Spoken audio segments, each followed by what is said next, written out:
Shalom. Call halal Yahweh Bashem Abishai, Bahashem Rakak Badash.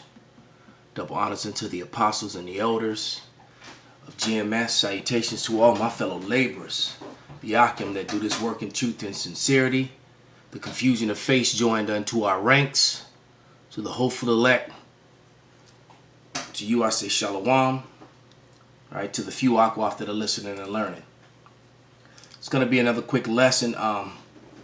I was working out and listening to the mighty brothers of the Cisco camp, of the Bay Area camp. You know,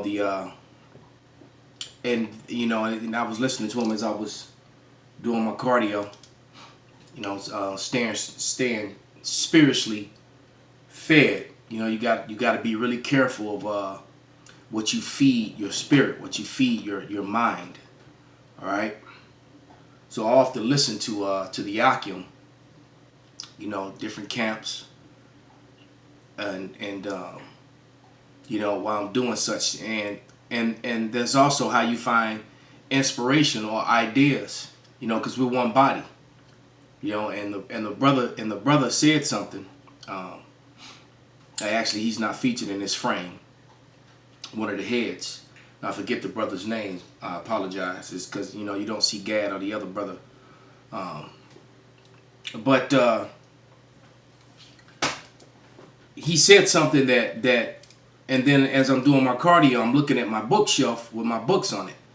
And so the spirit jumped on me and gave me an idea for this sit down, which I'm about to share with you. And he read Isaiah 29:16. He had one of the brothers read it. So I'm going to read it and have my own take on it, you know, which was similar to what he said, but this is Isaiah 29:16, and that surely your turning of things upside down shall be esteemed as the potter's clay. For shall the work say of him that made it, he made me not? Or shall the thing framed say of him that framed it, he have no understanding? And that's definitely Esau, because Esau wants to use pseudoscience to try to justify his beginnings. And as the brother said, and then if he does acknowledge the Most High, then he says the Most High it looks like him, and it's of him. So he pushes a mixed and confused language, because he wants to say that on one thing that he came by circumstance of chance, that there was a great explosion and life was created, and his portion of life was greater than all the other portions of life that were like him. All right. That's basically what this fool has said. The name of this video is "The Red Hebrew Edomite Has Ruled as a Fool." The red Hebrew Edomite has ruled as a fool. It was an excellent work that was done by the Bay Area camp.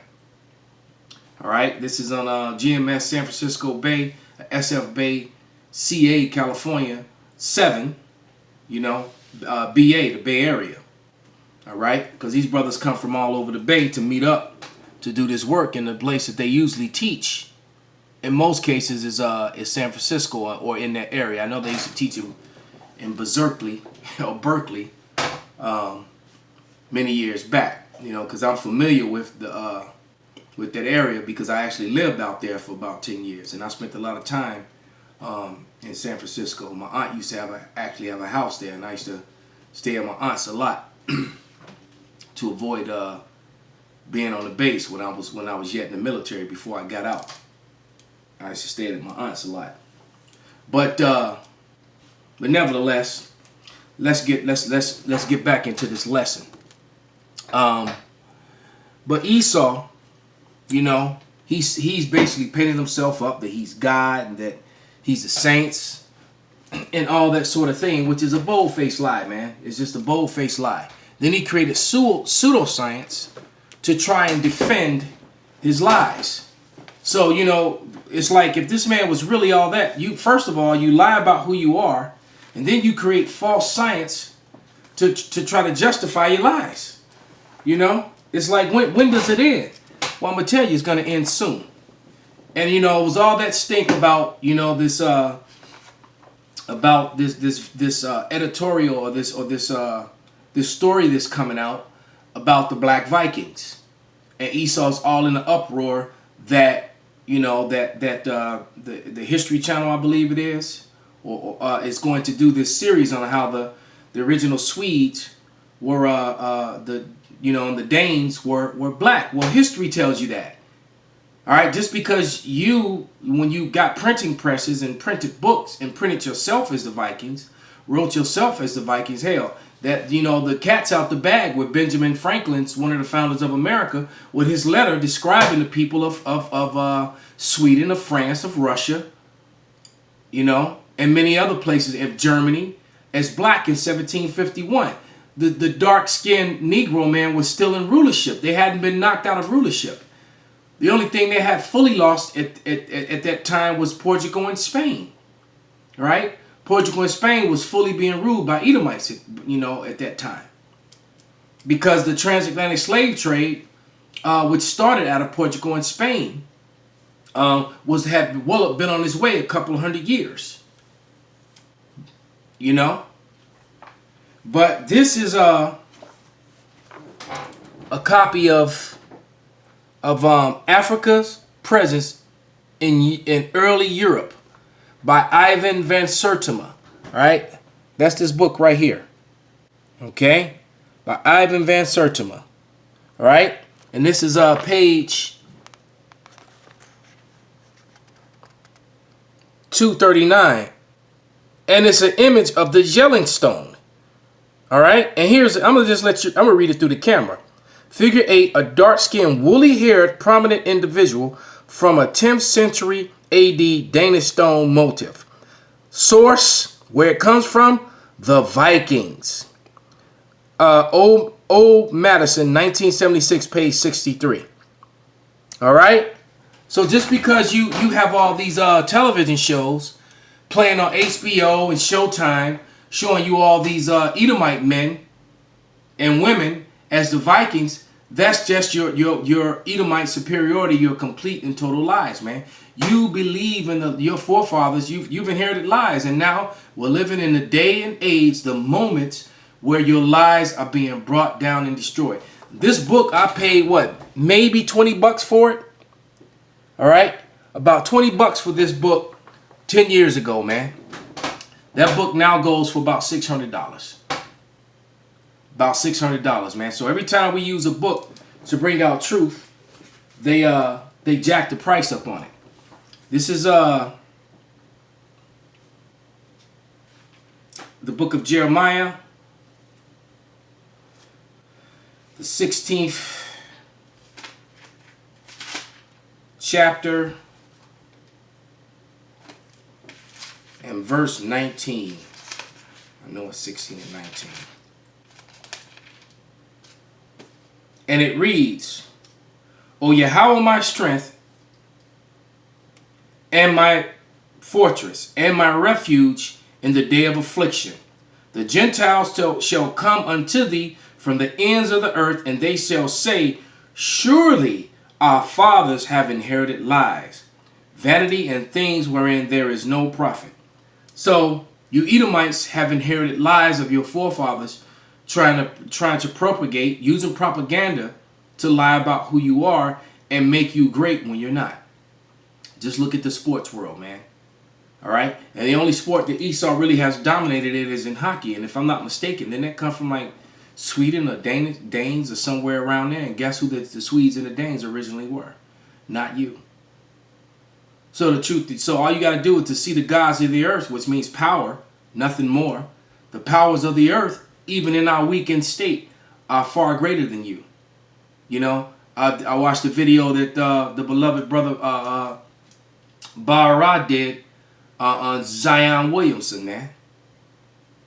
And the dude was in the air about 2.5 feet past the rim, man. You know, it's a freeze frame. And then to look at the, you know, they say that a picture's worth 1,000 words, man. To look at the astonishment and the envy on the faces of the Edomites, all the cameras flashing, the lusting women with their mouths wide open and their eyes bugged out, staring at him. You know, as his massive muscular body leaped through the air, man, because Esau can't do that. All right, which is why they created lies in Hollywood to pump themselves up and confuse the people, because when you look at all the historical pieces and movies, they're showing themselves as people that they were not. All right. These are pages from Frank M. Snowden's Jr.'s book, Blacks in Antiquity. All right. And I'm gonna read that passage in the front when he talks about the importance of relics and images over the written text, because they can lie in the text. All right. There's something about woolly haired right there. Well, I'll just read that anyway. That wasn't what I was looking for, but it reads in the preface. It says, I'll just read it through the camera. African Ethiopians, according to Herodotus, that was a Roman scholar, only in those of Asia were straight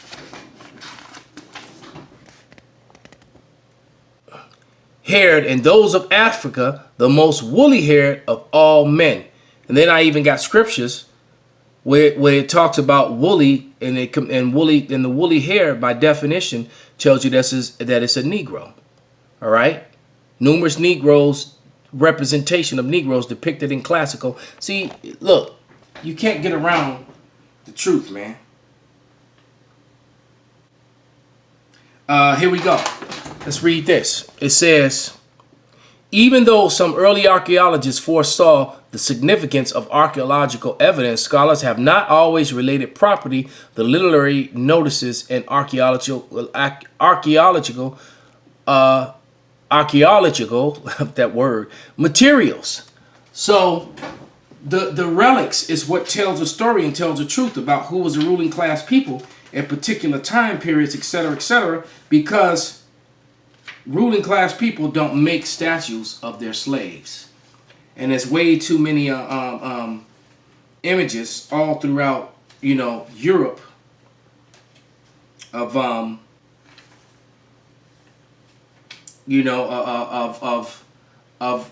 so-called Negroes, man, from murals to statues, man. All right. Here you go. That meaning of Ruddy can be found in this book too. That's here we go. It says right here. This is on page 6 in the preface. It says the majority of Ethiopians, especially those who dwell along the Nile, according to Diodorus, were black-skinned, flat-nosed, and woolly-haired. Okay. Here we go. Woolly hair at times described as thick. All right. And they will often call anyone that was dark. A lot of cases, these were Israelites they were talking about. But the Greek word for black was Ethiops. That's where they get the word Ethiopian from. All right, because the actual Ethiopians are the sons of Cush. Okay, like the Somalians are the sons of Cush. Here we go. Proving that Ruddy means reddish brown. As we've said, this is it says the color variant. Let's make that focus. Come on now. There we go. The color variant from reddish brown to deep brownish black, tightly curled and wiry hair described as woolly, frizzy, or kinky. A broad, flat nose, thick lips, usually puffy and inverted prognatism, often marked in subnasal region. All right? And that's why he went on to say it somewhere in this book. I'm trying to find it. The importance of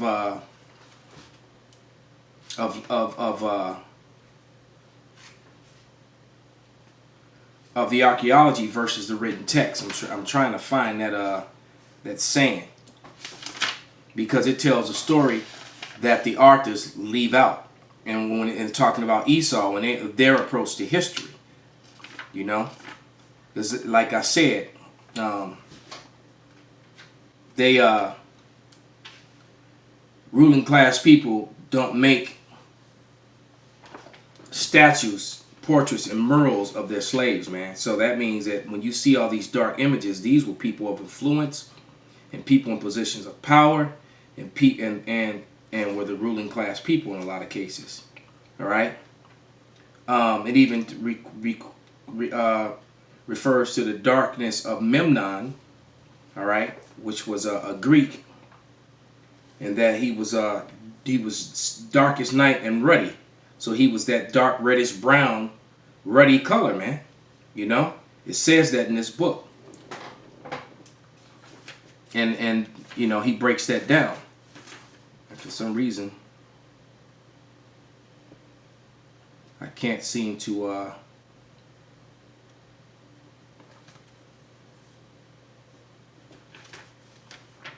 here we go. Found it. All right. It's on page 22. The physical characteristics of Ethiopians and the archaeological evidence. All right. Okay. It says, art in some respects is more valuable than literature, because Esau's literature is full of lies, as a source of information for anthropological data, because it tells much that the text does not. All right, about the amount of pragmatism or the total absence of, the extent of platyrny and lip eversion, facial proportions. All right, so I love to use this book as the example of Nimrod, because it calls him the here we go, the pure black. Here we go, because they try to use red as a defense. The pure black of Memnon's face shows a certain ruddiness. A certain ruddiness. We just read the reddish brown tones of the people of Ethiopia and the different parts of Europe. All right, we just read it, man. But for example, I kept this. This is from the movie Troy, and I'm going to put my thumb. Well, you can see the arrow pointing to the character that was played by Memnon. He doesn't match what you just read. You read about his darkness and his ruddiness. That he was dark as night. That he had woolly hair. All right? That his black ruddiness. You don't see that. There he is again. That's the guy that played Memnon. Esau puts himself up. That he is God and sits in the temple of God. Etc., etc. He puts himself up to be all these people in history. And this is why people look at you crazy. But let's see what the artifacts say of Memnon and his army and his men. All right, these are the images of Memnon and his men. Right here. Here they are.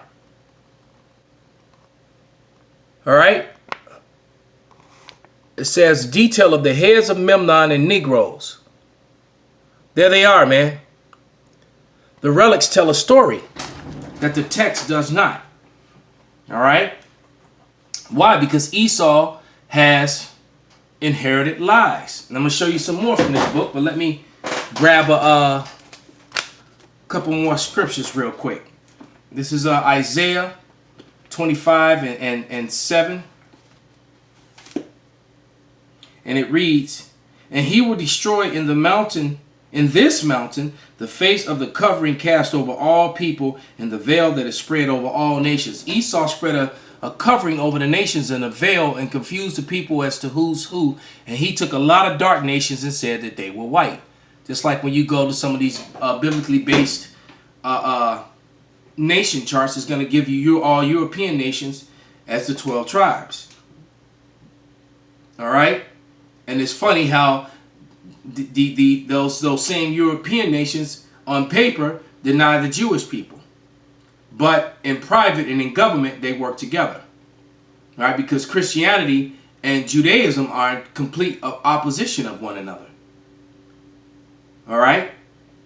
But yet what they understand is that they're all Edomites and they're all fighting to keep Edomites in control. That's why they deal with one another. But the Jewish religion, which doesn't really follow the Bible at all, they follow the Talmud, a whole separate book, is completely in opposition and against Christianity. what the way that the Bible is taught by Edomites.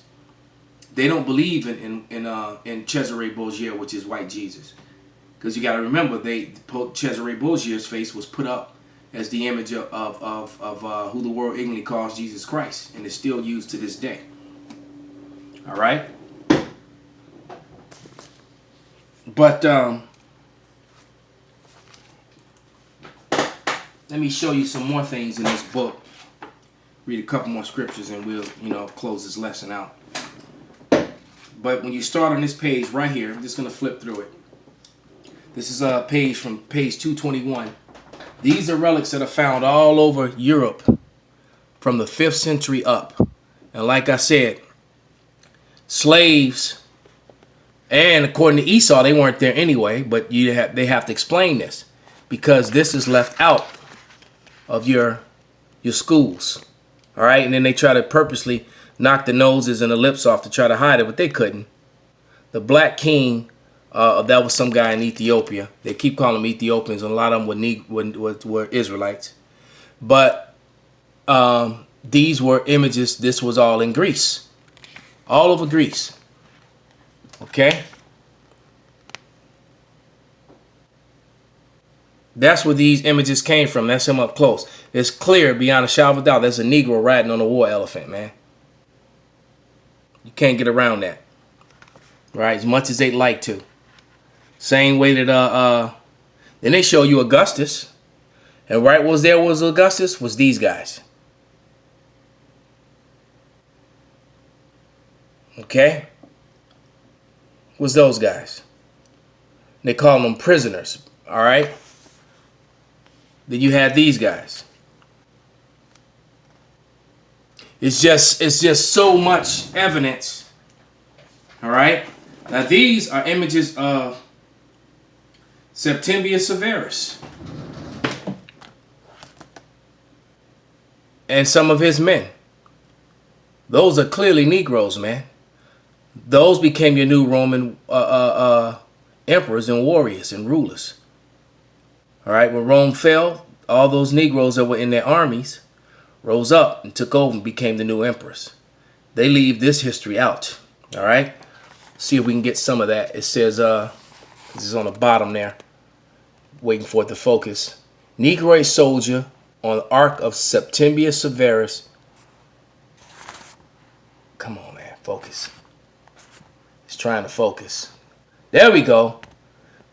In Septimius Severus in Roman Forum. Why? Because he was a Roman. They were Roman citizens. That's that was Septimius Severus and his some of his military guys, man. So the evidence is overwhelming, man. Okay, so Esau, you're finished, man. You exposed and you brought low, and your lies are being brought down, man. Okay. Let's go back to Jeremiah, one last scripture. This is Jeremiah 31 and 18. I'm in Isaiah, Salakia.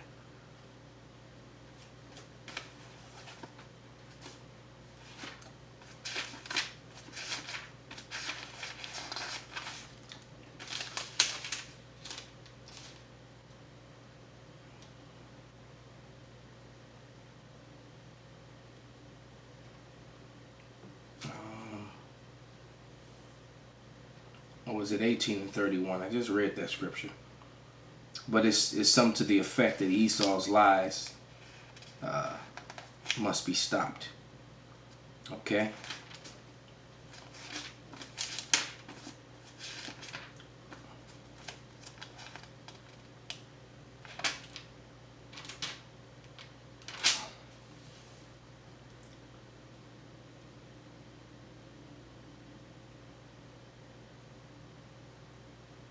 And now I can't find it, but Salakia. Then let's just go to another one. It's all right. I quoted it.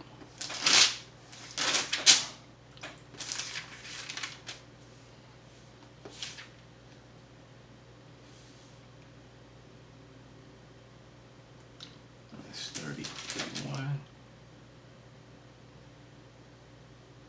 Because now it's bugging me.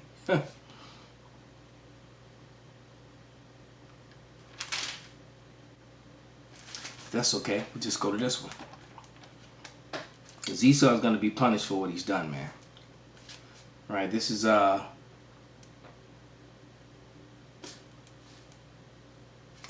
Samuel 2 and 3. And it says, talk no more so exceedingly proudly.